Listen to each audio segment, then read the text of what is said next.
Las voces de los expertos ya se encuentran con nosotros. Estamos listos para platicar aquí en confianza. Iniciamos.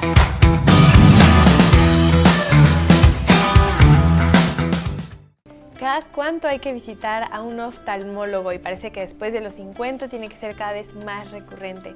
Doctor Emanuel, bienvenido. ¿Cómo estás? Muchas gracias por la invitación. Un placer estar aquí con ustedes.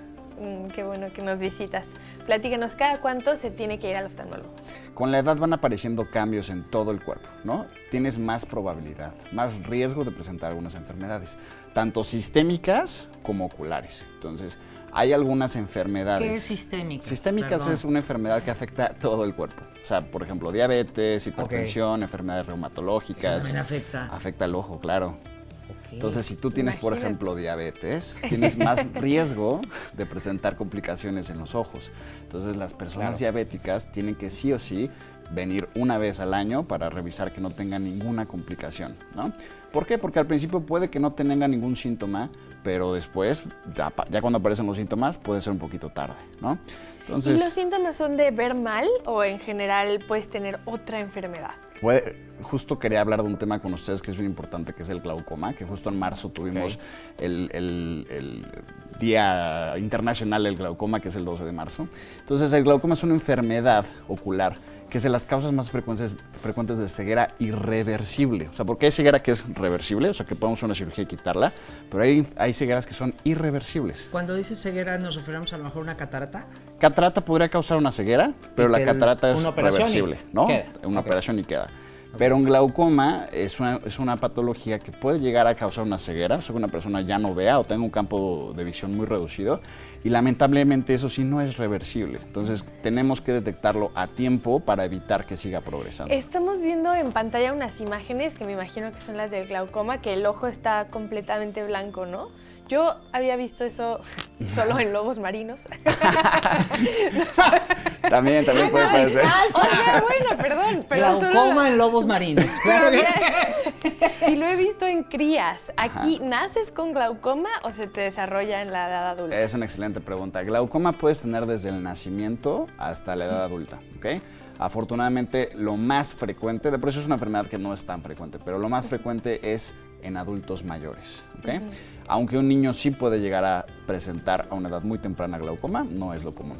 Ok. Las imágenes que estamos viendo tal vez no sean las más representativas. En niños sí podríamos ver una opacidad importante en la córnea, porque el ojo todavía está muy pequeño, la presión ocular aumenta, puede generar cambios en la córnea. Pero en adultos, lamentablemente, no da síntomas. Es lo peligroso, ¿no? Pero después te vuelves ciego. Exacto. Cristian, por favor. Yo quiero también preguntar algo. A ver. Creo que, y lo digo tristemente, Ujú. creo que parte de la cultura aquí en México es, tienes dolor, lo aguantas. Y Le ya pregunto vas a la al vecina. médico. Ajá, sí. Le pregunto a la Le pregunto a la vecina. vecina. Y luego le pregunto a la de la tiendita. Sí. Y Me hasta tomo el lo que ellas final- se toman y Ya voy con Y el hasta el médico. final vas al médico. Y tristemente estamos hablando que tenemos una cultura donde estamos normalizando lo que nos hace daño, el dolor inclusive. O sea, dicen, ¿y te duele? Es dolor normal. Cosa que está muy mal. No Sí. debemos de normalizarlo. Pero en este caso, ¿cómo lo vemos? ¿Cómo lo detectamos? La gente que nos está viendo y la gente que nos está escuchando, que diga, ay, a mí me está pasando esto. Es una excelente pregunta. Hablando específicamente de glaucoma, en los estadios iniciales, como les decía, no da síntomas, lamentablemente. Entonces, ¿qué forma o cómo podemos prevenirlo? Ahora sí que únicamente yendo a consulta. Porque entonces yo en la consulta puedo hacer revisión tanto de la agudeza visual, de los campos visuales, de cómo ven los contrastes, etcétera, ¿no? Cosas que se pueden ir afectando con el glaucoma. Si una persona tiene ya antecedente en la familia, porque eso también es importante, luego yo he tenido pacientes que me dicen, oye, es que mi mamá, mi papá o mi hermano tiene glaucoma. Ah, bueno, con más razón, tú tienes que venir ¿Es hereditario? cada año a que te revisemos. Sí, glaucoma puede ser, para que sea una idea, es un poco complejo, es una enfermedad multifactorial. Quiere decir que hay muchos factores que aumentan el riesgo para tenerlo. Pero la mayoría de las veces, el 50% de glaucoma se trata de un glaucoma primario, así se llama, de ángulo abierto, ¿no? Puede haber un glaucoma de ángulo abierto y de ángulo cerrado. Entonces, el ángulo abierto, digo, el primario quiere decir que no hay una causa identificable. O sea, yo lo reviso y no le puedo decir por qué pasó. Hay varias teorías, la mayoría tienen que ver con una disminución en el flujo de salida del humor acuoso, que es el líquido que produce el ojo. Entonces el ojo está constantemente produciendo un líquido dentro del ojo, que además tiene una tasa de eliminación casi con la misma constante. Entonces la presión del ojo mantiene un rango que va de 10 a 21. Si está por arriba de ese rango, eso aumenta el riesgo de presentar un daño en el nervio óptico, y eso es lo que conocemos como glaucoma. ¿Okay? Entonces el nervio óptico es un cablecito que está por detrás del globo ocular, que se encarga de transmitir la señal que está siendo captada por la retina, ¿no? Entonces está hecha de nervios, que eso transmite la señal, y realmente lo que vemos o cómo procesamos la imagen lo vemos en la corteza visual, en la parte posterior del cerebro. Entonces, en un principio no da síntomas porque la forma en la que afecta el glaucoma a nuestra visión es en el campo de visión. Va afectando la periferia y poco a poco va afectando hacia el centro. Entonces, en un principio, la persona puede que no se dé cuenta, y ya cuando afectó la parte central, puede ser que ya sea muy tarde, ¿no? Y tarde ahora sí, sin forma de poder entrar y poder hacer algo. Lo que hacemos ya en esos casos, y es importante que la gente sepa, hay tratamiento para glaucoma, pero el tratamiento va orientado a disminuir la tasa o la velocidad en la que progresa, ¿no? Entonces podemos frenarla un poquito, no por completo, pero sí podemos disminuir la forma en la que progresa. Entonces ya cuando un paciente llega con mucho daño, ya no hay mucho que hacer porque lo único que vamos a hacer es frenar el avance. Si llegas con anticipación, ¿sí puedes? Totalmente, prevenirlo? sí. Ha habido casos en los que los detectamos muy a tiempo y los vamos siguiendo con el tiempo, y la tasa de progresión es muy poquita, ¿no? Entonces tiene una vida completamente normal. Oye, a ver, y yo digo, hago esta pregunta muy en el aire. ¿Y hay alguna especie de ojo biónico o algo después de para...? Porque hay personas que literal les quitas porque pierden literalmente la vista. Tuve un caso muy cercano. Y se te apaga tu ojo, bye, forever. Pero ¿y hay solución después de? O sea, Todavía no. ojo biónico, algo, lente intraocular, Todavía no. Depende obviamente de cada caso, ¿no? No sé exactamente qué le habrá pasado a tu familiar. Pero ya se ha estado haciendo mucha investigación, por ejemplo, en degeneración macular, en donde se pierde una parte importante de los fotorreceptores de la retina, y se ha intentado implantar un tipo de receptor sintético y de alguna forma transmitir la señal que se está siendo captada, pero no hemos logrado emular la función de la retina o el nervio óptico. Entonces, quién sabe, ojalá que en algún momento, en algún futuro se pueda, pero siempre les digo a mis pacientes, no hay mejor tratamiento que la prevención. O sea, si llegamos ahí es porque ya estamos mal, ¿no? Además del glaucoma, yendo cada año, ¿qué puedes prevenir? Puedes prevenir, como decíamos, en los diabéticos. Hacemos una revisión de fondo de ojo y podemos encontrar pequeños cambios que son en la retinopatía diabética. Personas con hipertensión, también me ha tocado pacientes jóvenes que, por ejemplo, paciente joven, un problema renal, se le subió la presión, dijeron no tienes hipertensión, lo dejó pasar, pasan los años y presenta complicaciones en los ojos. Entonces, si esta persona hubiera acudido, hubiera tomado sus medicamentos para la presión, hubiera evitado esta complicación, ¿no? ¿Qué otras cosas o cambios pueden aparecer en el ojo? Pueden aparecer cambios en el cristalino, que es lo que decíamos, la catarata. A veces la catarata va apareciendo poco a poco y las pacientes no se dan cuenta, ¿no? Porque es un cambio muy paulatino, muy progresivo, y la catarata puede afectar también nuestra calidad de visión. Sí. Cuando menos te lo esperas, ahí lo tienes. Sí, sí, sí. Y me ha pasado, ¿no? Hay pacientes que me dicen, es que yo de verdad hace una semana veía bien y hoy no veo nada, ¿no? Y ya lo revisas y una catarata. Y le explicas, bueno, esto no ha aparecido de un día para otro, seguramente fue apareciendo poco a poco, y ahorita que ya te estorbó en el eje visual, ahora sí ya lo notaste, ¿no? Oye, doctor, antes de despedirnos, un ABC de sintomatología que la gente ahorita que nos está viendo, que nos está escuchando, ay, tengo que ir con el oftalmólogo ya. Es una buena pregunta. Tenemos los signos o datos de alarma. Si ustedes presentan un ojo rojo doloroso, porque a todos se nos ha puesto rojo el ojo alguna vez, ¿no? Pero a lo mejor no nos duele. Pero si el ojo duele, si la visión es borrosa, o sea, si ya me disminuyó la visión, si me molesta mucho la luz, hay personas que ven la luz pero sienten como hasta un dolor, eso le llamamos fotofobia. Si vemos un cambio en la coloración de la córnea debe ser transparente, pero si se vuelve opaca o un poquito blanquecina, no es normal. Otro de los datos muy importantes, hay personas que llegan a decir, es que veo como una lucecita, un destello de luz, sobre todo en el mismo sector de mi campo de visión, o veo manchitas. De repente aparecieron muchas manchitas, eso no es normal. Y eso hay que checarlo. No es la luz divina, o sea, no es como ni la energía del Mercurio retrógrado. Exactamente. No. Si llegan a presentar eso, tienen que acudir lo más pronto posible a un oftalmólogo para descartar alguna complicación.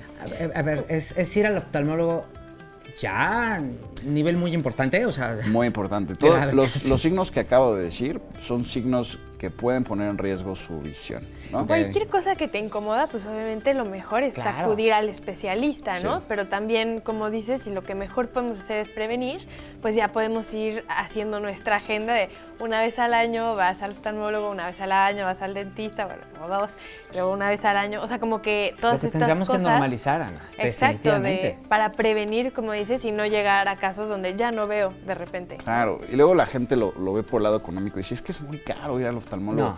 Yo les diría, es más caro no ir, ¿no? Porque luego cuando ya llegan, se van aguantando hasta que ya se presenta la complicación y entonces ahí sí es muy caro hacer una cirugía, ¿no? Podemos prevenirlo. Una cirugía que a veces, y hay que decirlo, esto es innecesario si lo hacemos con la prevención, porque aquí el punto es no perder la calidad de vida. Exacto. Y muchas veces le jugamos al héroe y no, es como caso con el dentista, con el otorrino. Sí. Terminas yendo al otorrino hasta que ya no escuchas y es un megatapón de ser humano que no debe de ser normal en tu cuerpo. Entonces empecemos a normalizar el ir al oftalmólogo, ¿no? Sí, tenemos ahí unas llamadas del auditorio. Muchas gracias a todos los que nos escriben. Les recordamos que pueden mandarnos sus mensajitos. Y nada más rápidamente, ¿existe algún hábito que influya en el desarrollo de glaucoma? No hay como tal hábitos o algo en el estilo de vida. Hay factores de riesgo, por ejemplo, personas que tienen miopías altas, personas que tienen antecedentes cerebrofamiliares. Si tú tienes un golpe o si te aplicas gotas de esteroide, eso también es un factor de riesgo. Personas que se aplican gotas, ojo, me ha tocado pacientes que, oye, es que llevo aplicándome esta gotita tanto tiempo. Oye, ¿quién te la indicó? No, pues yo solito fui a la farmacia y me la puse. No, por eso siempre hay que acudir al especialista. Y si alguien quiere acudir contigo... ponen el colirio yemo, ¿no? Ajá, también. Para limpiarte el ojo. Solo porque te lo recomendaron. Sí. Si alguien te quiere consultar, ¿dónde te pueden encontrar? Estoy en el Centro Oftalmológico Vista Álamos, está en Álamos segunda sección, calle Acacia número 3, y me pueden encontrar también en el 442-347-0186. 442-347-0186. Sí. Muchas gracias. No, gracias a ustedes por la invitación. Encantados de tenerte. Y ustedes no se vayan, no se despeguen, vamos a hacer solamente una breve pausa y regresamos.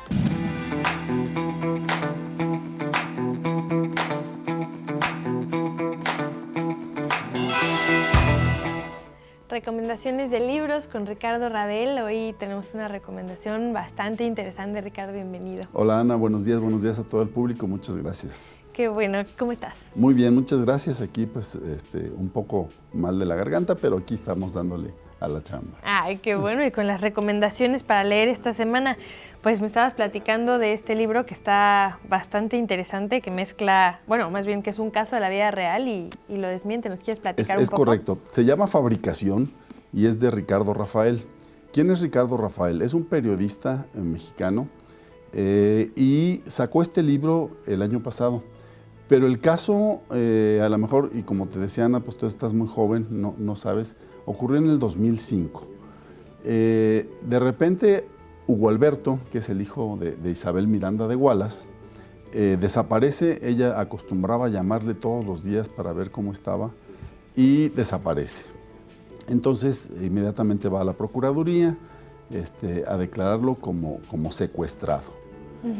Y empieza a montar toda una cosa de investigaciones. La Procuraduría pues empiezan a investigar y localizan su camioneta en una calle de la Ciudad de México, pero nada más, es lo único. No hay un cuerpo, no hay ningún indicio de que estuviera secuestrado, ni que estuviera muerto, ni nada. Sin embargo, pues la señora Isabel empieza a mover todas sus influencias. Era una señora que tenía bastantes recursos y empieza a buscar alrededor de donde habían encontrado la camioneta.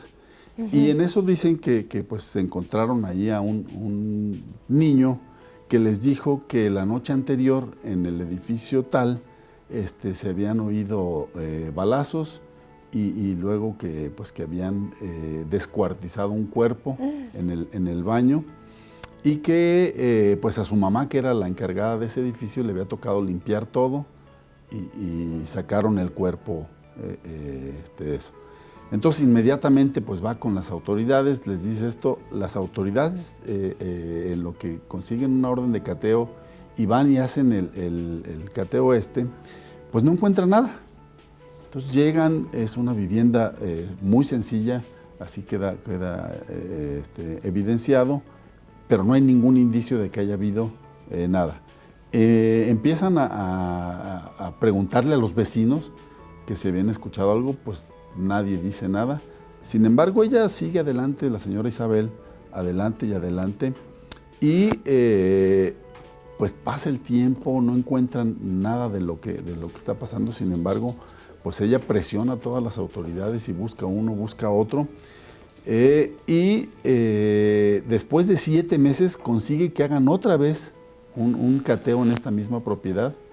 Y entonces encuentran ahí que hay una gota de sangre y a la hora de hacer el chequeo coincide con el papá de Hugo Alberto, que se llama, es el hijo de la señora Isabel Miranda. O sea, el papá del hijo que se perdió. Sí, del hijo desaparecido.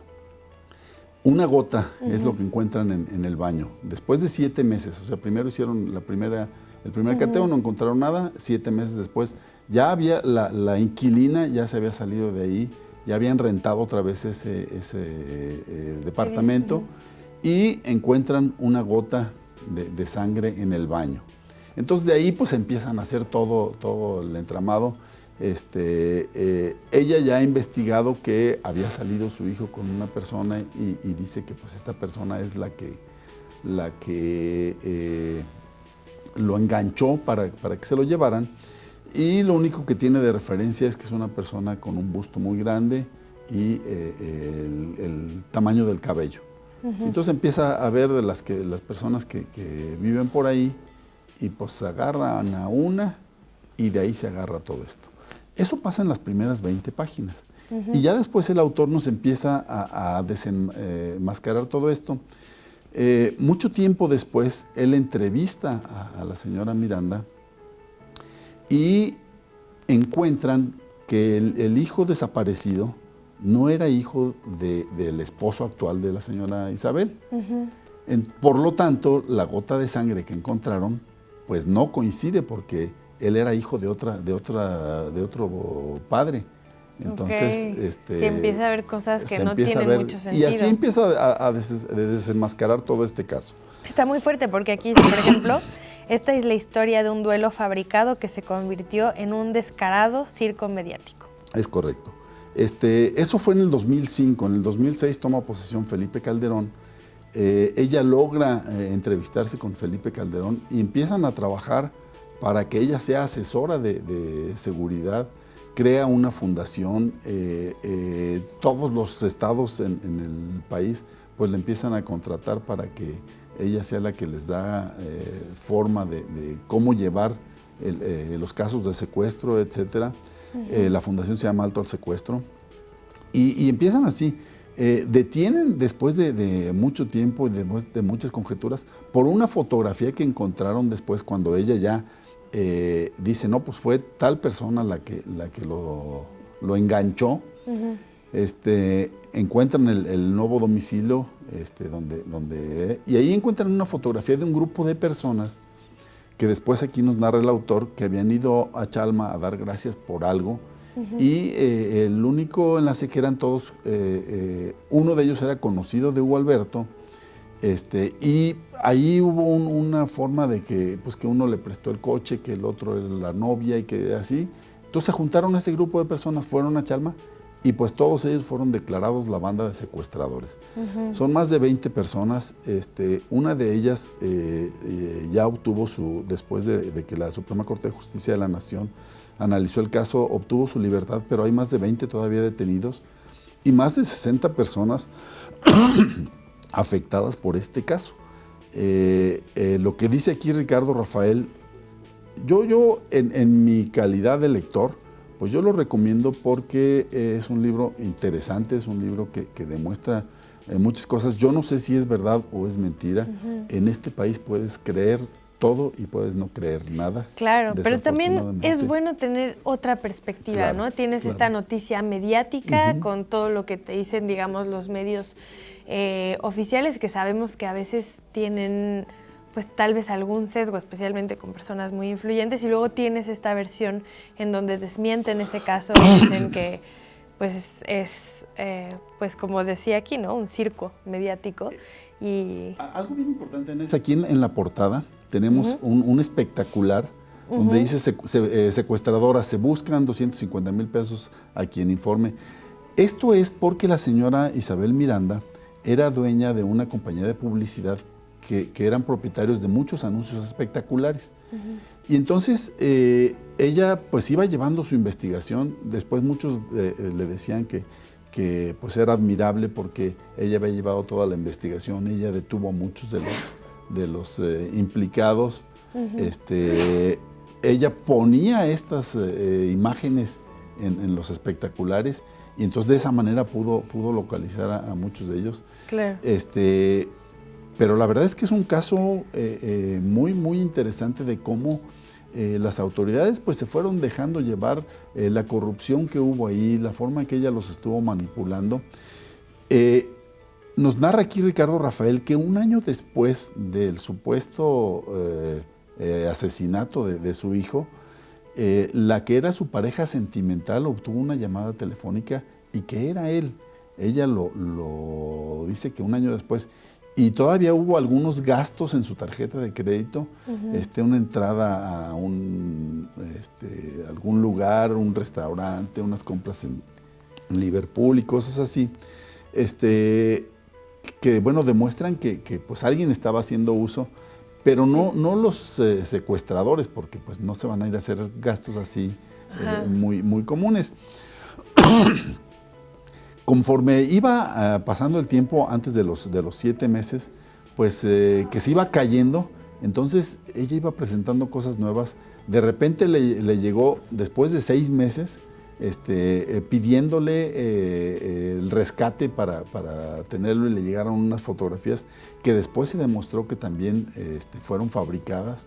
Y cómo todo eso fue cayendo porque pues no se pudo sostener con el tiempo, después de todas las investigaciones que se hicieron. Claro, yo creo que este libro es una invitación a que generemos nuestro pensamiento crítico, correcto, ¿no? Con todo lo que viene de un lado, con la evidencia de uno y de otro, poder nosotros buscar eso. Y es que así es la vida, ¿no? Sí. Siempre tienes información de muchas fuentes y creo que vale la pena pues que hagamos estas prácticas, ¿no? De comparar, y pues qué mejor que con un libro que te va a llenar como de historias, y si ya tienes este antecedente, pues más. Sí, y algo bien importante aquí también, Ana, es para darnos cuenta cómo por el interés, nos dice aquí Ricardo Rafael que se fabricó este caso para cubrir otro hecho importante, y era que el hijo Hugo Alberto estaba metido, tenía deudas con el narcotráfico, y entonces pues para desaparecerlo, pero se fueron encadenando las cosas,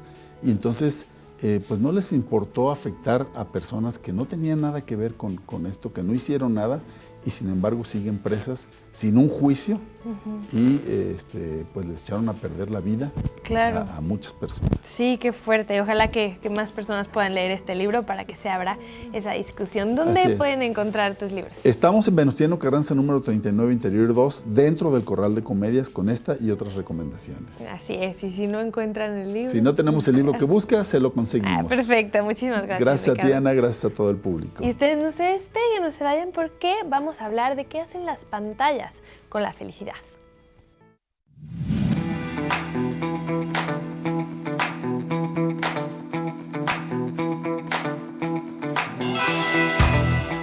A ver, ver si en cabina me ayudan poniéndonos la canción de la felicidad de Gualberto Castro con Yuri, que sería interesantísimo. El día de hoy le damos la más cordial bienvenida a Sandy Mora, maestra en desarrollo potencial humano, y hablaremos justamente de este reporte de la felicidad.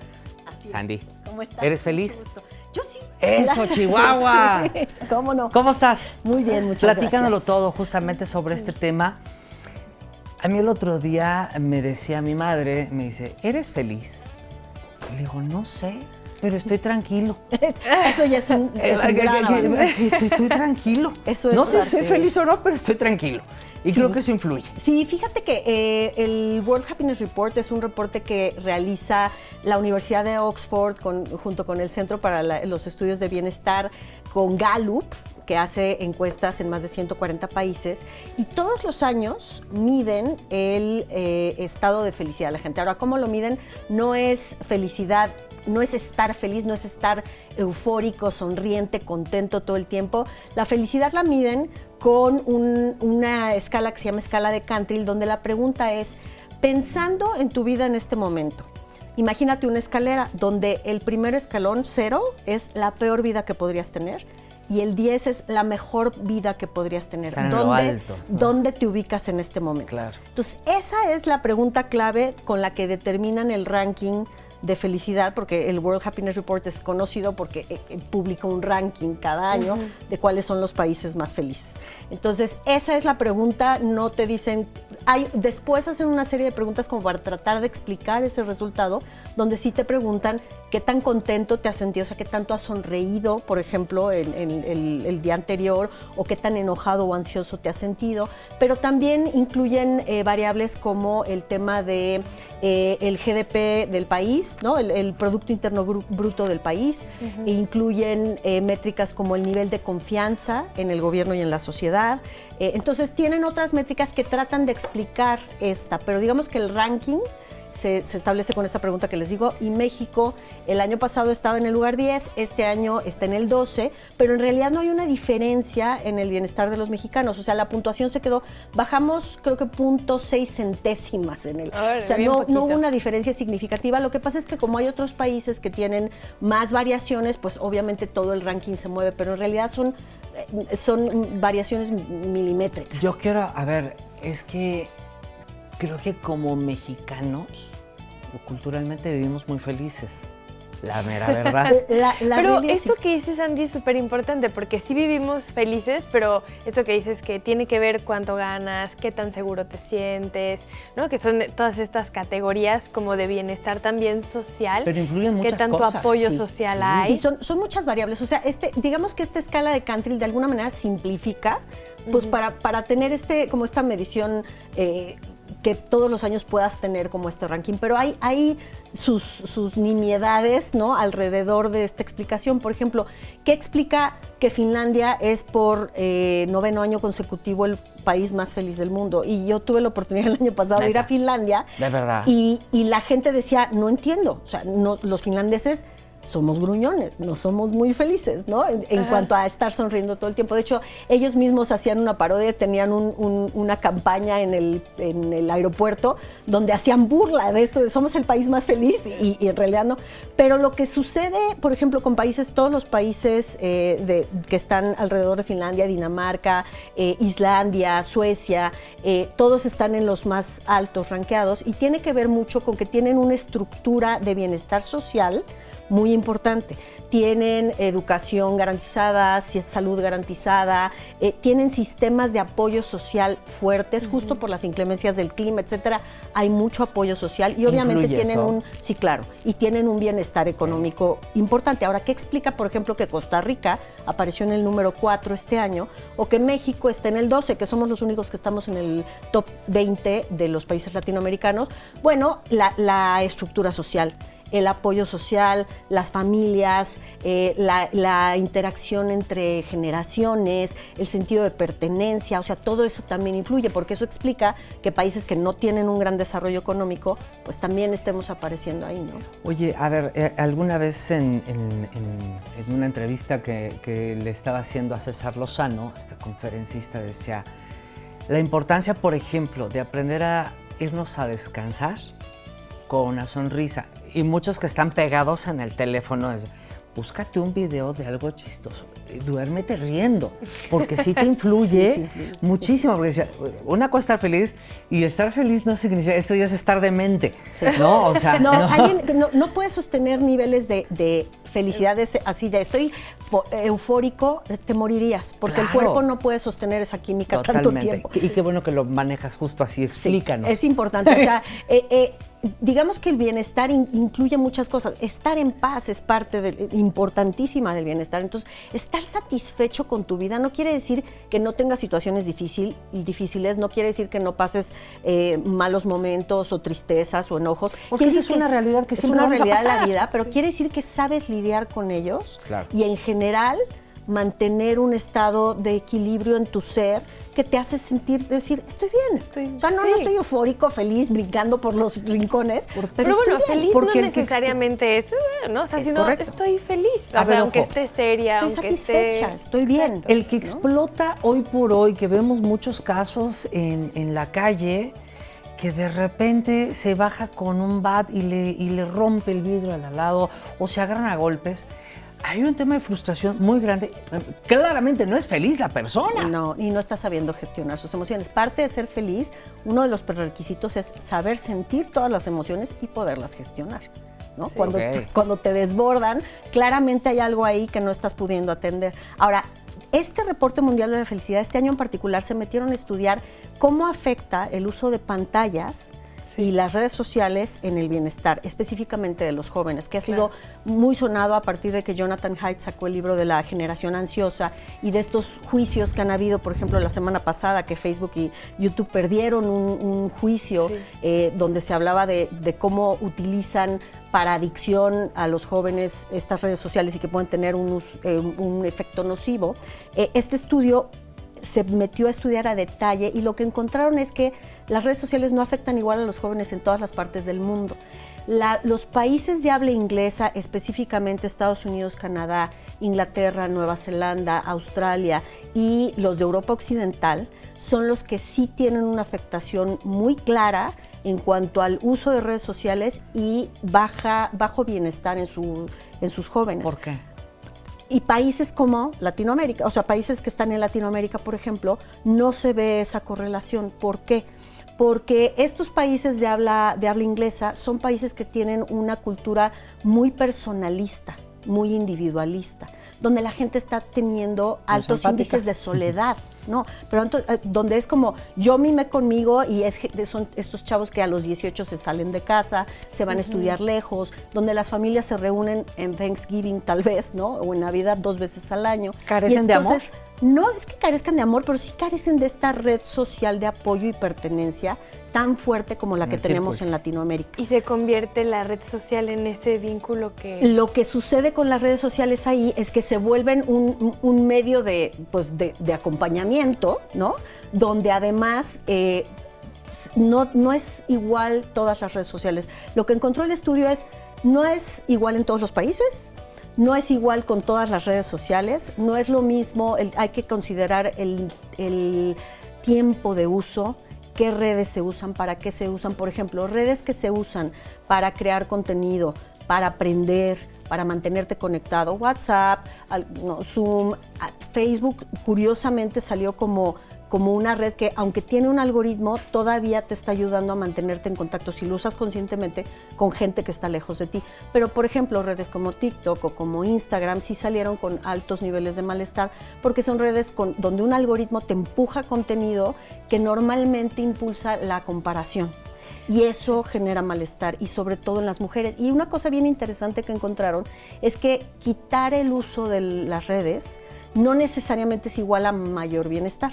Si tú quitas las redes, pero sigue habiendo bajos niveles de pertenencia y de sentido de sostén social, no hay una mejora. Pero si tú incrementas a nivel escolar y a nivel individual, si tú incrementas el sentido de pertenencia, eso, aún sin quitar las redes, puede mejorar tu bienestar hasta 6 veces.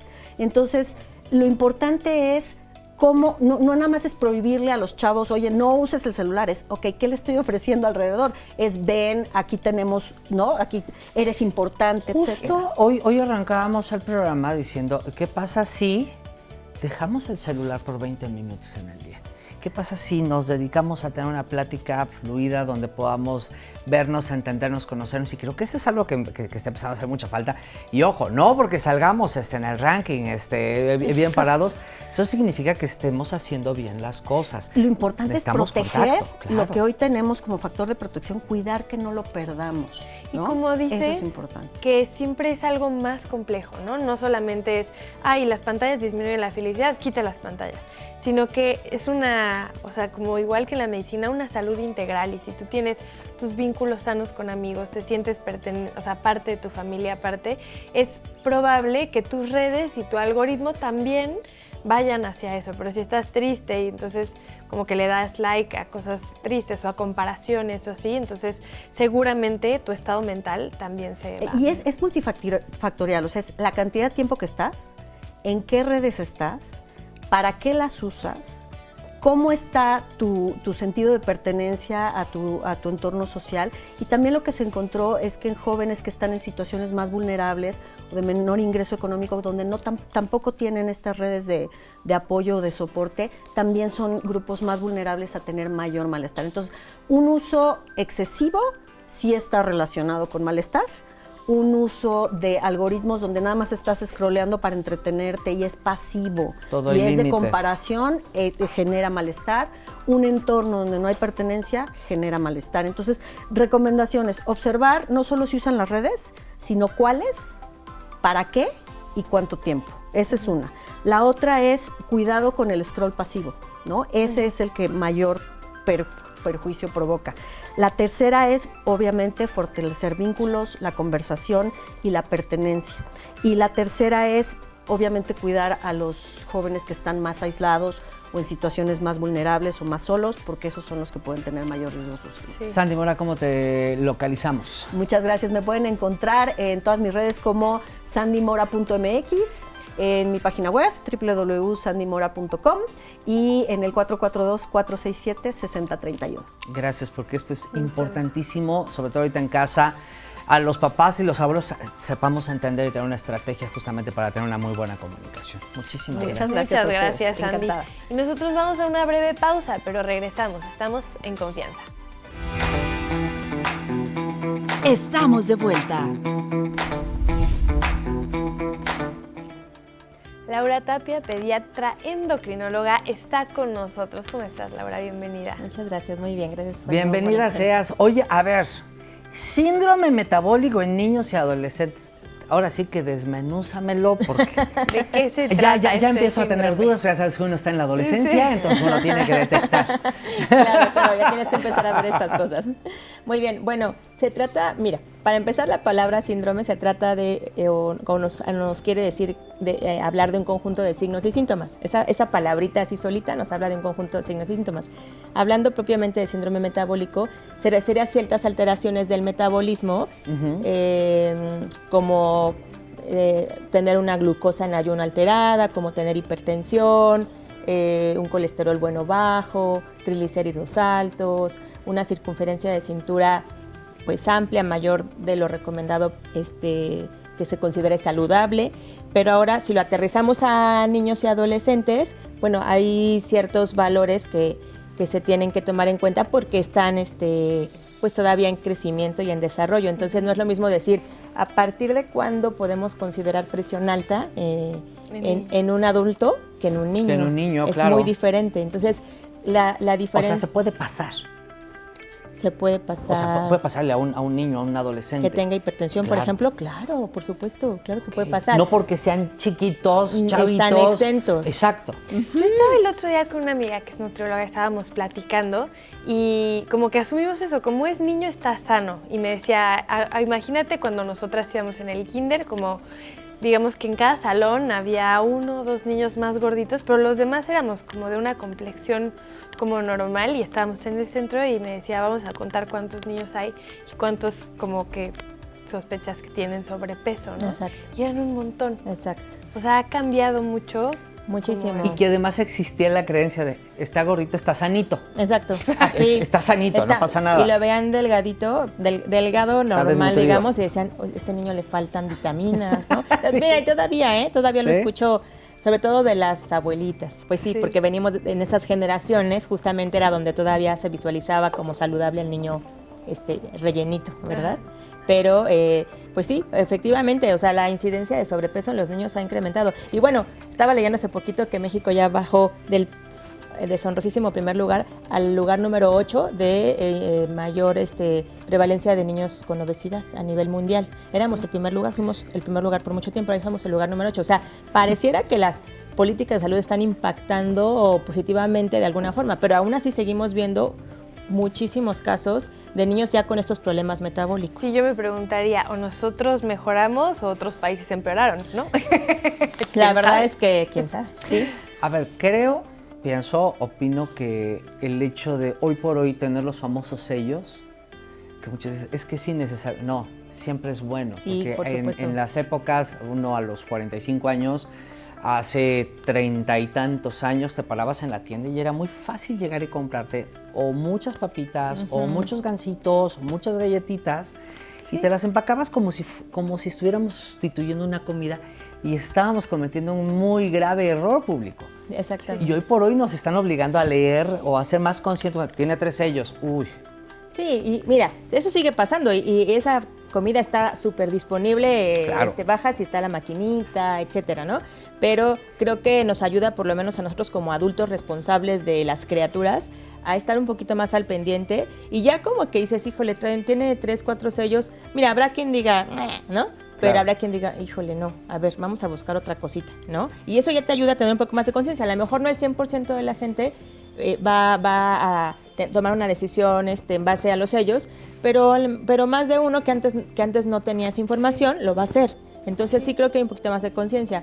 Pero bueno, volviendo al punto, entonces estas alteraciones sí se pueden presentar en los niños, claro que sí, podemos ver niños hipertensos por la obesidad, podemos ver niños ya con problemas de triglicéridos altos de la mano de resistencia a la insulina, niños que aparentemente no están gorditos porque como que el concepto de la palabra gordito, sobrepeso, obesidad, nos lleva como una imagen que es muy exagerada y no es así. O sea, ya con empezar a tener acúmulo de grasa en la cintura, más de lo que debieras, para esto también hay valores de referencia, porque en niños todo tiene que ser ajustado a sus valores de referencia poblacionales y para su edad, o sea que se vuelve todavía más complejo que decirte a partir de cuánto es hipertensión en un adulto, ¿no? Puede ser de 130 a 80, ¿no?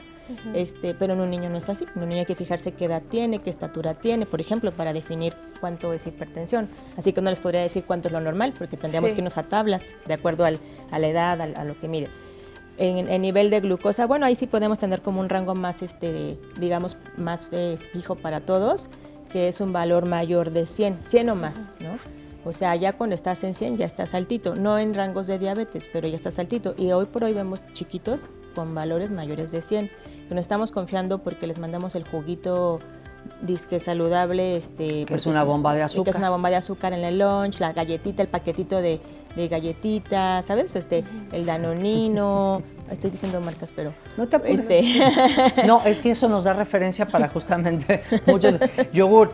Ya no compren más yogurts. Muchos papás así son. Y dicen, no, a ver, es que hay ciertas marcas, no todas las marcas son malas. Bueno, ahora con lo de volviendo al tema de los sellos, pues ya también tenemos un poquito más de referencia ¿no? Vamos, si tenemos una opción sin sellos o solo con un sello, bueno, ya por lo menos tienes una mejor opción, ¿no? Yo como mamá, ¿cómo me puedo dar cuenta que mi hijo puede estar teniendo un síndrome metabólico? Porque todo esto lo dices como de estudios, pero yo como mamá así a simple vista... Sí, bueno, mira, más que tal vez pensar en síndrome metabólico, bueno, pensar en que algo tal vez ya no ande tan bien, por ejemplo, que empiecen a subir de peso, sobre todo a ganar grasita en esta parte del abdomen, la pancita, y que vean que el apetito les ha aumentado, que quieren estar picando todo el tiempo, que quieren comer, acaban de comer y ya quieren volver a comer, que aparentemente no se sienten satisfechos y que buscan sobre todo cosas dulces, cosas postres o galletas o papas o ese tipo de chuchería. Que el cuellito se les está pigmentando de negro. Eso ya es grave, ¿verdad? Eso, mira, esa ya es una señal que el cuerpo tiene para decirte, algo me está pasando, atiéndeme. Y no es mugre. Es lo que iba a decir. Muchos, es que el niño no se baña, es mugre. Y es normal en niños. No. Puede ser no solo en el cuellito, sino también en axilas, en la entrepierna, en zonas de roce del cuerpo. Pero sí es común que lo confundan con mugre. Entonces, aguas. Ahí te puedes dar cuenta que algo no anda bien. A lo mejor no sabes si es el colesterol, los triglicéridos, el azúcar, pero algo no anda bien. ¿Y qué hago? ¿Qué hago? Hay que llevarlo a revisión con su pediatra. Mira, o idealmente con su pediatra, que es el experto en temas de niños, idealmente. Y de ahí, si el doctor o doctora considera que ya lo tiene que ver el especialista, el endocrinólogo pediatra, pues lo referirá. Pero un acercamiento al pediatra es una buena opción. Que hay que normalizar esta parte, insistimos. O sea, a veces vemos que el niño, como bien dices, quiero algo más, espera. Se tiene que tocar base en este caso con el pediatra, endocrinólogo, que nos pueda dar el seguimiento adecuado y no suponerle hay que darle 5 tortillas más al niño. No, porque a lo mejor requiere de una energía que con algún producto la puede conseguir sin necesidad de que caiga en un exceso o de algo. Sí, yo creo que sobre todo es volver al tema de los buenos hábitos, ¿no? Y acercarte sí con tu médico de cabecera, idealmente, como les digo, el pediatra, y el pediatra, si lo considera necesario, pues ya lo referirá al endocrinólogo pediatra, y acercarnos a un experto en nutrición pediátrica también es importante. Muchas veces como que tenemos heredado el que mandar de lunch, que desayunar, comer y cenar, pero en realidad ni nosotros como adultos tenemos las bases de cómo comer bien, ¿no? ¿Qué mezclas de alimentos se tienen que hacer, cuáles no, qué comer primero, qué no? Así es. Y cómo vamos a hacer eso, o sea, cómo vamos a poder nutrir a un niño si no sabemos cómo hacerlo nosotros. Yo sí creo que sería bueno acercarte a un nutriólogo, un médico, para saber qué hacer, o sea, no porque haya un problema, sino cómo nutro bien a mis hijos que están en una etapa, pues desde el kinder hasta la prepa, para que tengan un buen desarrollo. ¿Qué opinas? Completamente, sí. Yo siempre que les digo, miren, necesitamos apoyo del nutriólogo, nutrióloga, es con un enfoque educativo. Vamos a quitarnos esta idea de vamos a ponernos a dieta todos, vamos a poner a dieta al niño. No. Esto es un cambio de pensamiento donde vamos a educarnos exactamente qué es lo que necesitamos comer para estar bien nutridos, ¿ok? O sea, qué cantidades, cómo combino los alimentos, qué no de plano, y qué sí, qué no estoy metiendo, variedad, y qué cantidad está bien para mi niña de 3 o para mi niña de 10, ¿verdad? Sí. Oye, ¿sabes cuál es un error que vemos de forma constante? Que los papás piensan que están haciéndole un favor a la vida y a los hijos. Comprarle los nuggets. Y los meten en aceite. O sea, el puro empanizado, ya le diste en la torre al buen hábito alimenticio. Y usted cree en casa que está haciendo un favor al niño, y no es cierto. Completamente, sí, empanizados, fritos, capeados, todo eso absorbe un montón de grasa, entonces eso con menos frecuencia. Yo no digo que lo quiten para siempre, pero con menos frecuencia. Pero si ya estamos teniendo esos problemas que te está gritando el cuerpo, hay algo que está pasando, por favor hay que hacerle caso antes de que lleguemos a ya un diagnóstico irreversible.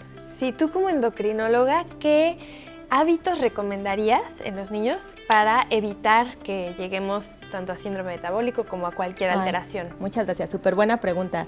A ver, 0 bebidas dulces, 0 bebidas dulces. 3 a 4 veces al día incluir frutas y verduras, sobre todo verduras, porque luego me las dejan a una vez al día o una vez cada tercer día, no, todos los días, y por favor 3 a 4 veces al día, ¿ok? Quitar los alimentos procesados, ultraprocesados, empacados, ¿ok? Tanto por el exceso de caloría, grasa saturada, como también por los químicos que pueden llegar a tener, aditivos, colorantes, ¿no?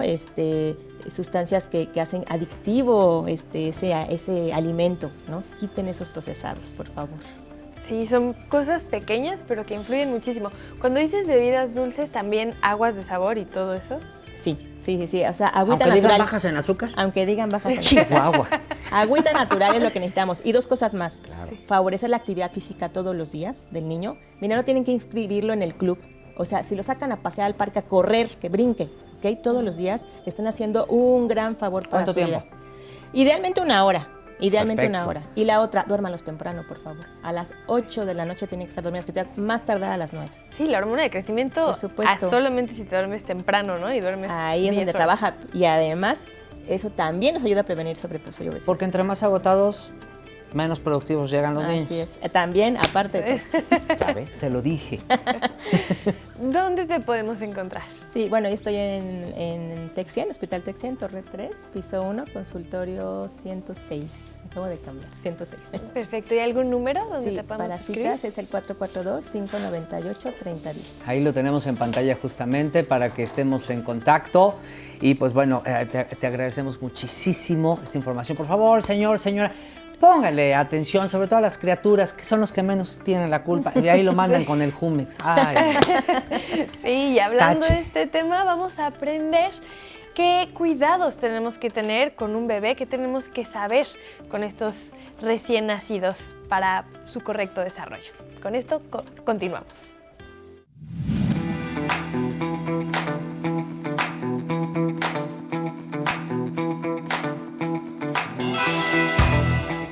Gabriela Verónica Paradela, ¿cómo estás? Gracias, bien, muy bien, gracias por esta invitación. Oye, a ver, el día de hoy tenemos en nuestro tema para que nos escriban, lo estamos invitando para que se pongan en contacto con nosotros, la importancia de estar informados sobre los primeros cuidados del bebé, la estimulación temprana. Ahí estamos, muy de la mano con lo que estaba hablando la doctora, ¿no? El prevenir. Y en esta etapa tan importante en donde nace un bebé, nace una mamá, en donde los dos están aprendiendo, el vínculo es la base para el desarrollo de los años venideros. Claro. Entonces, bueno, esas sensaciones de cómo acompañarlo, qué hacer, cómo, digamos, qué brindarle. Y lo primero que siempre digo a las mamás, primero es brazos, que a veces las abuelas dicen, no, tantos brazos no, que se acostumbran, pero bueno, es el primer lugar en donde ¿Cómo crees? el bebé tiene la sensación, esa calidez de pasar del útero a los brazos de la mamá. Okay. Empezar con las primeras miradas, también empezar con las primeras palabras, los gestos. Considerando que está experimentando público, que está conociendo, está analizando, ¿no? Sí, está analizando todo su entorno que es nuevo, ¿no? Los ruidos, las luces, los sonidos, la voz de la mamá. Y también va llevado de la mano que también la mamá está aprendiendo a cómo se está sintiendo. Porque son cambios, digamos, hormonales. Ser mamá, no, digamos, se aprende, como que uno nunca sabe, digamos, qué hacer. Y a veces están estos desniveles emocionales en donde la mamá dice, lo estaré hoy haciendo bien, cómo acompaño a mi bebé. Entonces, siempre es importante estar informada, cómo poder acompañar. ¿Cómo encontrar justamente cómo identificar ese límite? Sobre todo para mamás primerizas. Nadie lo toque, nadie lo vea, es que el niño vio la mosca, está viendo algo que no es, se le está yendo el ojo. Sí. Creo que a veces caen en un tema de desinformación. Sí, muchas veces, digamos, me pasó, y bueno, también como mamá, ¿no? Que viene la abuelita y dice, déjalo que está durmiendo, mejor que se quede solito en su camita. Y en realidad es un acompañamiento que la mamá hace con el bebé para esta nueva adaptación, en donde, como te decía en un principio, lo mejor es, digamos, estar con el bebé, narrarle su situación, digamos, día a día, ¿no? Vamos a comer, vamos a pasear, vamos a ver el sol, vamos a ver a la abuela que nos viene a visitar. Y a veces las mamás, como digamos, el no tener esta información, nos dejamos también llevar por lo que nos dicen las amigas, las tías, los abuelos. La creencia del... La creencia, me dijeron, me contaron. Porque viste que es como la crianza se va transmitiendo de generación en generación y siempre hay cosas nuevas por aprender. También tenemos esa sensación de temor, ¿no? De no compartirlo, de querer tenerlos nosotros en brazos todo el tiempo, pero eso también se debe a esta inestabilidad emocional en donde uno no sabe bien qué está haciendo, ¿no? A ver, por ejemplo, te pregunto, ¿en brazos todo el tiempo o debe de haber un equilibrio? Debe haber un equilibrio, ¿no? Eso también debe haber un equilibrio porque la mamá también necesita descansar, necesita tener su momento de, digamos, encontrarse con ella misma, ¿no? De poder autoconocerse. El bebé es parte, es una extensión, ¿no? Viene con la mamá, pero también es equilibrar, como bien decís, ¿no? Un rato en su cuna, un rato con la mamá. Los momentos de vigilia cuando el bebé, digamos, está despierto, esos momentos son los más ricos para aprovechar. Realmente durante el primer mes es que la mamá amamanta al bebé, come, duerme. come, duerme, ¿no? Son esos ciclos y a medida que va pasando los meses ese ciclo se va haciendo un poquito más extenso. Que es donde mamá y papá también no deben de descuidarse. No, es tiempo también para ellos, tiempo de calidad.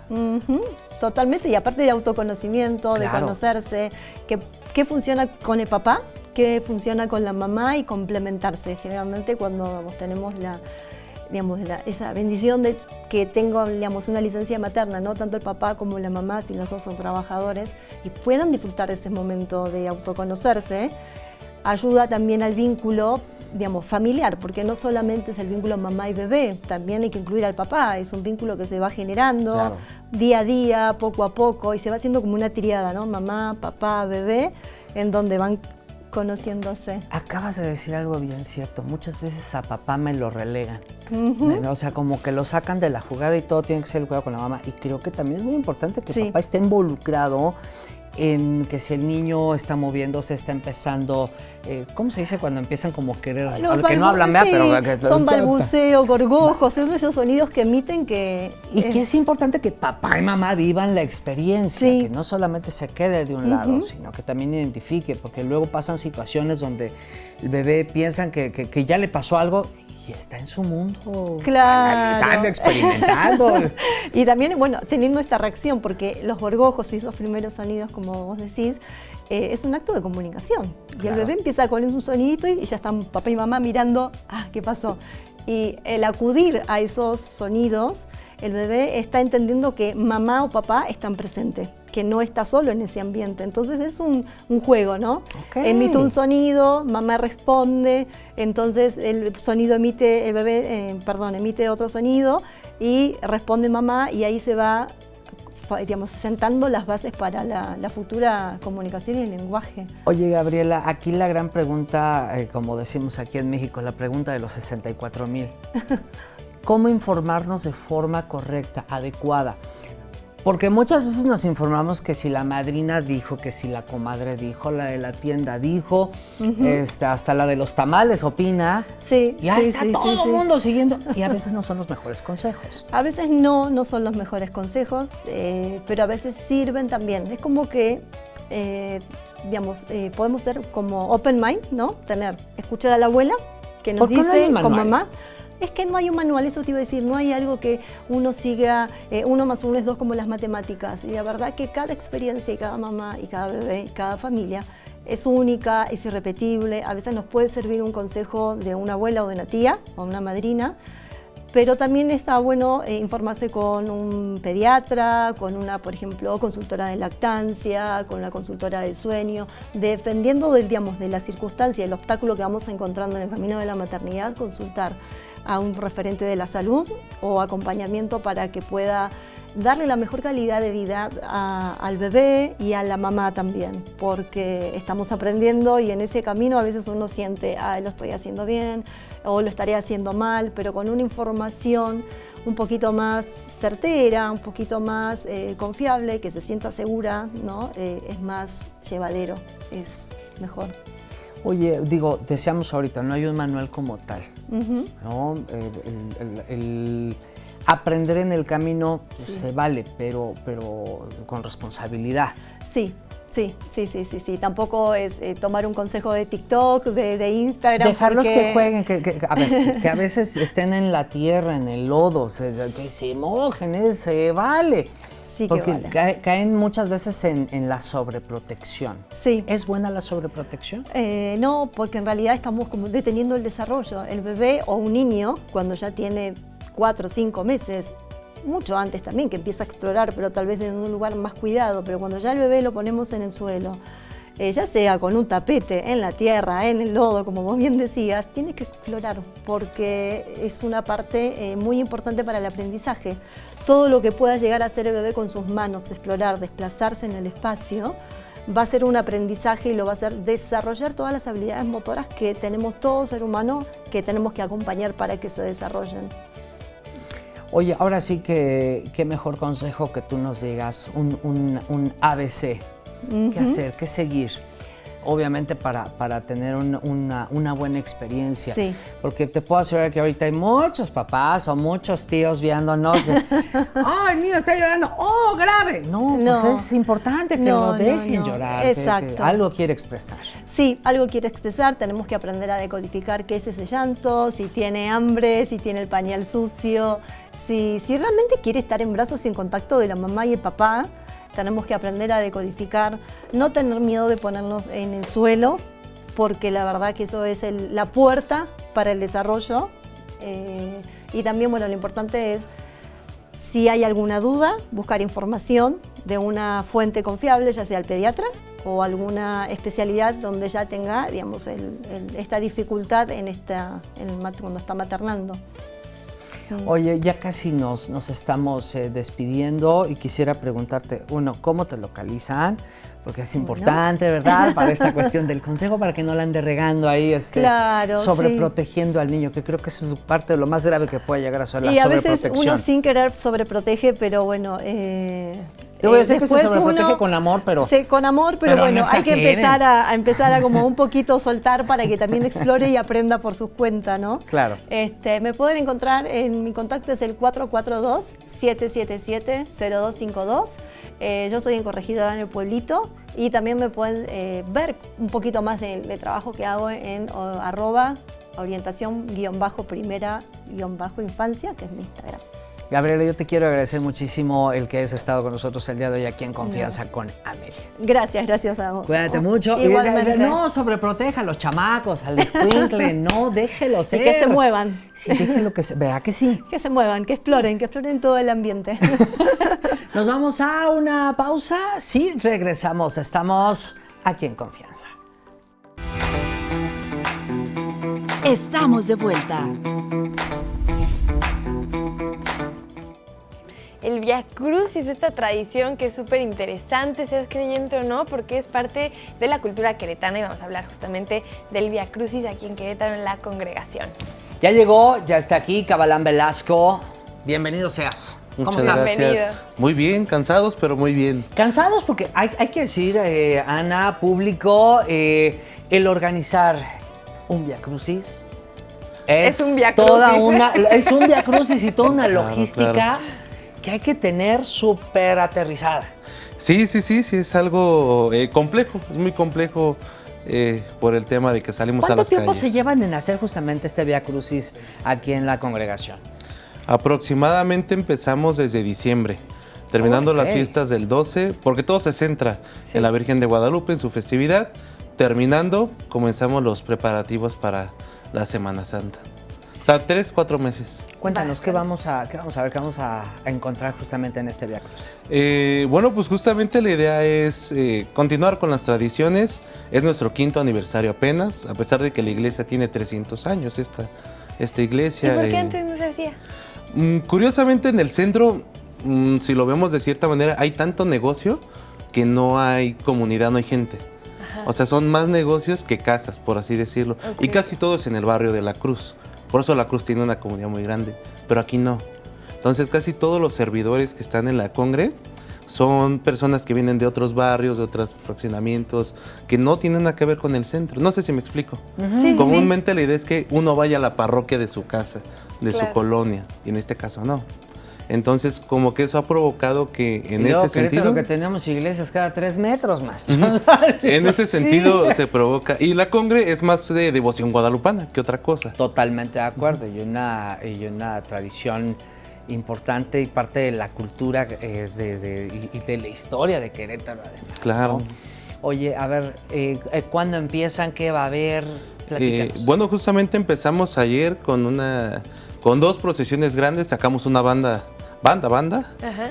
Caminamos por las calles del centro para bendecir los ramos con esto del Domingo de Ramos que inicia la Semana Santa. El día jueves vamos a vivir una procesión que le llamamos del prendimiento. De cierta manera tiene mucha tradición esta procesión, que es sacar una imagen de Jesús que ya está amarrado. ¿A qué hora lo hacen? A las 8 de la noche. Ok. A las 8 de la noche y toda la gente va con velas. nada más acompañando. ¿Y puede ir cualquier persona a acompañarlos? Sí, con velas? claro que sí, niños, grandes. Aquí afuera en la congregación. Sí, de hecho. En pleno centro histórico de Querétaro. Sí, justamente salimos hasta Corregidora, Jardín Cenea, y regresamos acá por 5 de mayo por el Andador. Ahora sí que es en toda la calle esta procesión. Fíjate, Ana, Cabalán, que yo le mando un saludo a la maestra Clara, que en la secundaria me acuerdo que nos decía, el que vaya a en este caso a la procesión, son 2 puntos extras en la materia de español. No sabes de verdad cómo lo agradezco, porque hoy por hoy es algo que nos ha sumado mucho a conocer todo lo que se vive aquí en Querétaro, ¿no? O sea, y que es parte de nuestra historia, de nuestra cultura, ¿sabes? Y que es importante. Mamás, papás, manden a los chamacos a vivir estas experiencias, porque es parte de... Claro, no tiene que ser algo religioso, sí, qué bueno, y hay que honrar la fe y todo, pero si no también es algo cultural claro, que puede enriquecer muchísimo. Después de esta peregrinación, procesión, perdón, procesión con las velas, ¿qué van a hacer?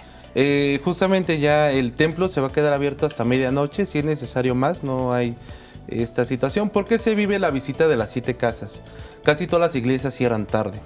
Ese día se vive eso. ¿Y de qué se trata las 7 casas? Justamente en la tradición es que se visite 7 iglesias, recordando los 7 lugares en donde pasó Jesús, desde la última cena hasta donde murió. Es una manera de recordar, y se da un folleto. Entonces cada iglesia se hace una oración. Llega a primera iglesia, el Huerto de los Olivos, un ejemplo, representando nada más, se hace una oración. Segunda iglesia, el Sanedrín. Tercera iglesia, la cancha de Poncio Pilato. Y se va así, tiene un orden. ¿Hay alguna actividad o algo, por ejemplo, San Miguel de Allende? Justamente ese día en la visita de los 7 templos, vas a casas, ¿no? Y te regalan que una paletita o un dulcecito o algo. En este caso acá en Querétaro, ¿qué es lo que se acostumbra? ¿Qué es lo que sucede ahí? Cuéntame. Sí, justamente son 2 signos los que se dan. Uno, hierbas, que es manzanilla, y unas hierbas amargas. Ok. Y el otro, un pan. El pan que simboliza la misa, la Eucaristía, que simboliza a Jesús. El otro se bendice. Y las hierbas, en la tradición de judías, en la última cena se daban hierbas amargas. O sea, es muy curioso la cena judía que vivió Jesús. Entonces son hierbas amargas y un pan. Ese es el signo que se da ese día.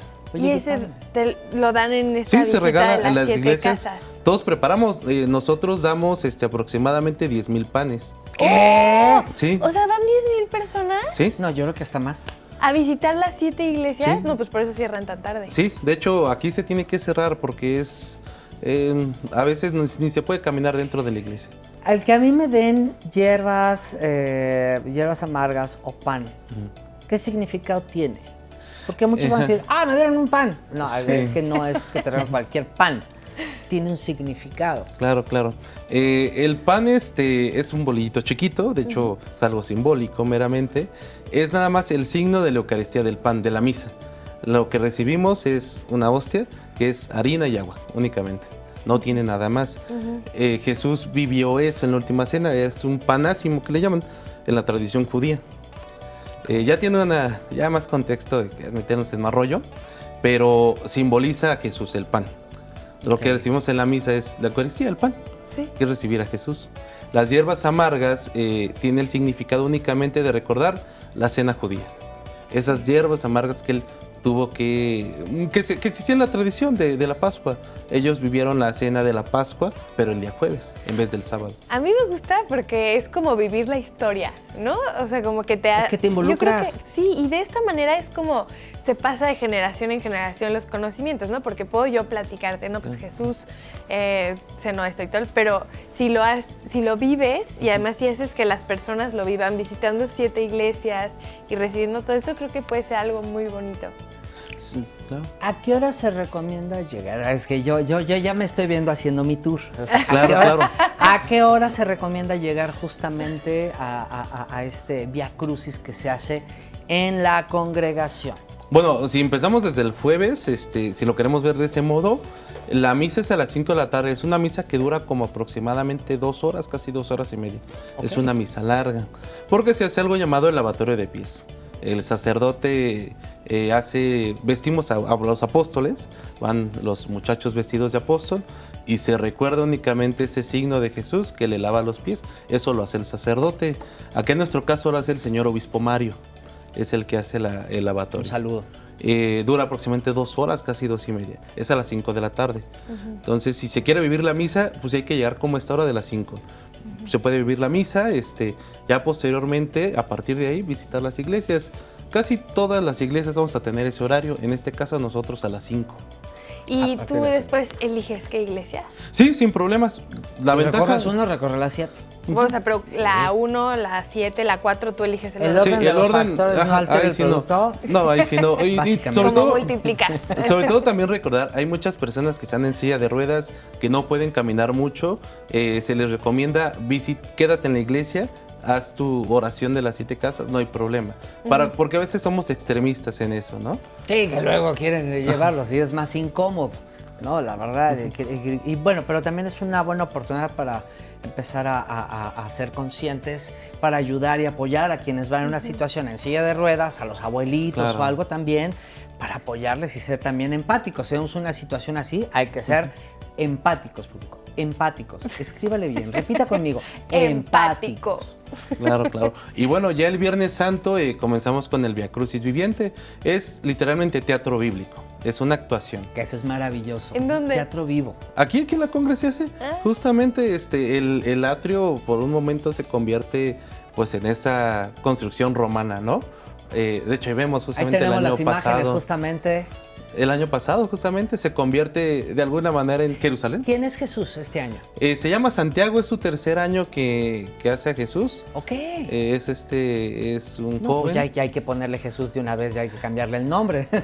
Sí, para nosotros es nuestro segundo Jesús, por así decirlo. El primero fue uno llamado Martín, que lo hizo por 32 años el papel. Y era un señor de 56, creo. Pero 30 y tantos. Y lo hacen por todo el centro, la obra de teatro. Primero empezamos con lo de Poncio Pilato, el juicio. Posteriormente, ahí mismo cerca, es lo que le llamamos lo de Herodes, cuando visita la casa de Herodes. Posterior regresa a lo que es la flagelación, es donde ahorita lo vimos que es azotado. Ahí mismo se hace lo que le llamamos la condena, que se condena. Y a partir de ahí ya toma la cruz el personaje de Jesús y ya recorremos las calles del centro. Oiga, nuestro respeto y admiración a todos y cada una de las personas que forman parte tanto del lado donde están interpretando a los personajes como todos los que están detrás en la producción justamente de este recorrido bíblico, de este Via Crucis que realizan aquí en la congregación, porque es una logística, es algo cansado, pesado, se viven, para quien los están interpretando es algo importante y es algo que le suma mucho, pero de verdad es bien cansado, no descansa, de repente las jornadas son pesadas, el sol, y luego la gente que nomás anda y no se quita, no, hay que formar parte de todo esto, sí, pero también ayude, apoye. Pero de verdad, nuestro respeto y admiración. Sí, yo tengo una duda. ¿Este teatro vivo, dijiste, lo hacen varios o es como uno para todo el centro? En este caso, cada iglesia pudiera hacer el suyo. No hay ningún inconveniente. Pero la congregación tiene la exclusiva. De alguna manera somos los únicos que lo hacemos viviente en el centro. Y que está padrísimo. A mí me ha tocado verlo. Justamente el viernes lo vamos a empezar a las 12 del día. 12 del día. 12 del día. Entonces vamos a estar en el pleno sol. Para todos los que nos acompañen, pues que lleven su agua o su gorrita, estén bien cubiertos. Que vayan cómodos, que lleguen con tiempo, para que encuentren lugar, estacionamiento, o muévase en taxi, en el Uber, donde se le dé la gana, o a pie, ¿no? Para que lleguen y puedan disfrutar de este espectáculo. Es un espectáculo, es una representación importante para quienes son creyentes y también para el turista. Sí, claro. ¿No? Sí, justamente tenemos más turistas que a veces fieles de aquí y es un reto a veces eso, porque a veces no comprenden mucho, pero es parte de... Si alguien quiere enterarse de a qué hora son los horarios y todo eso, ¿dónde los pueden localizar? Tenemos nuestro Instagram y la página de Facebook del Santuario de la Congregación. Santuario de la Congregación, Diócesis de Querétaro. Ahí están los carteles, el horario para... Y si no, que se acerquen a la congregación. Sí, claro. Sí, por supuesto. Ahí vamos a tener, apenas vamos a pegar los carteles. Nos los imprimieron tarde, de hecho nos tardaron. Ya no se tarden, muchachos, ay, de veras. Sí, nos lo aplicaron los de la imprenta. Pero Cabalán, como siempre, muchísimas gracias. Sí, muchas gracias. Oye, ¿te gusta el ronqueo? ¿Has sido un ronqueo? No. ¿No? ¿Tú, Ana Descalza? No, ni sé qué. No, bueno, pues ahí le va. Nos fuimos justo con el equipo de los Catadores México a un ronqueo el pasado viernes en un viñedo queretano que es Viñedo Sala Vive. Ajá. Y justamente ahí estuvimos viviendo una experiencia espectacular. Una sardinita de 100 kilos, ahí te encargo. ¡Órale! Y no, vamos a ver esto.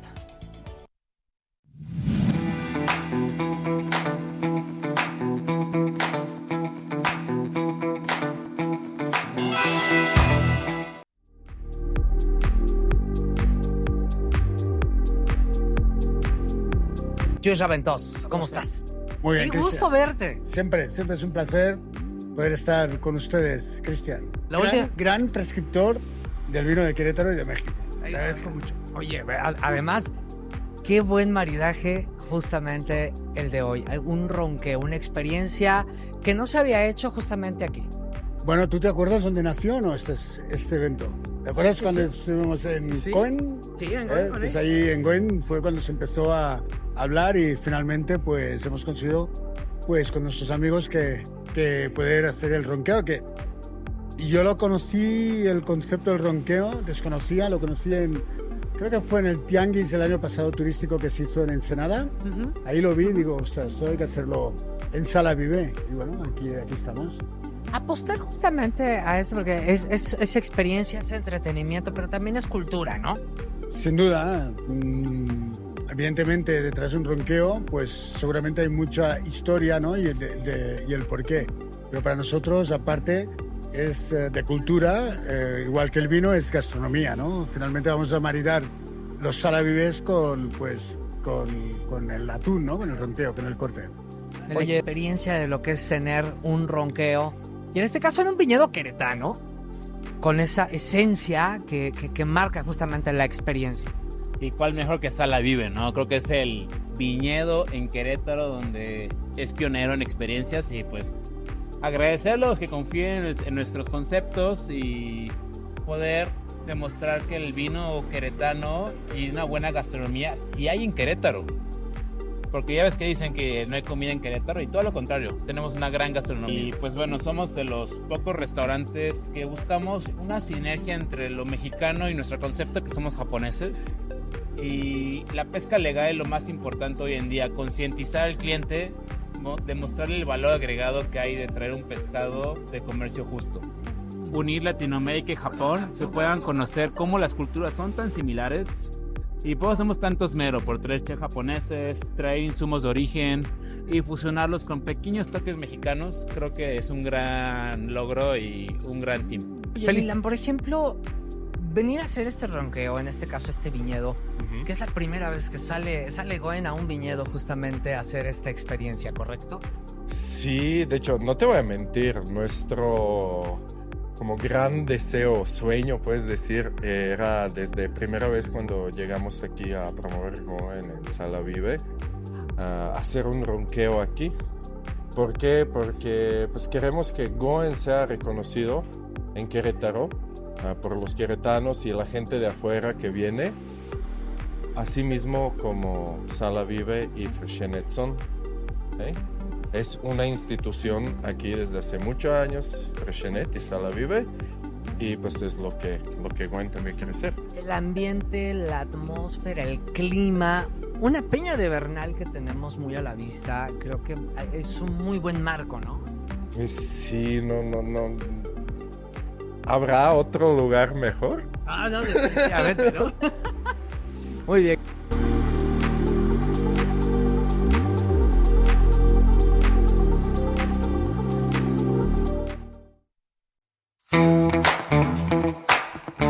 Gracias por tu sintonía. Te esperamos muy pronto para seguir platicando aquí en Confianza. Hasta pronto.